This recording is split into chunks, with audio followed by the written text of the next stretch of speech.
Hi there, I'm Stacy Trin from InsuranceExamGuides.com, and welcome to our online course for CPCU 500, Managing Evolving Risk.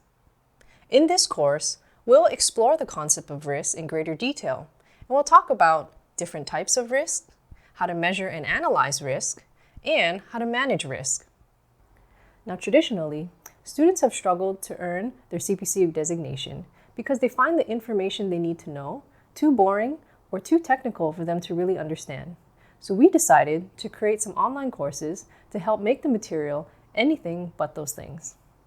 At InsuranceExamGuides.com, we aim to make the material simple and straightforward.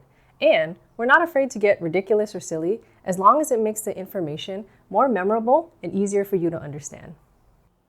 We just want you to succeed. So we've packed our course with a whole bunch of content, including online video lectures, a streaming audio-only option in case you prefer to just listen on the go. We've thrown in our ever-popular study guides and bonus printables to help you effectively review all the material you need to know. And we've included a whole bunch of practice test questions. That way, you have everything you need to effectively prepare for your test. Especially if this is your first time using one of our courses, be sure to check out all the videos in our intro module so you can find out how to access each of the features I mentioned and get smart strategies for tackling each of your CPCU exams, including the one for this course in particular. So if you're ready to do this, so are we. Let's get down to business, the insurance business that is.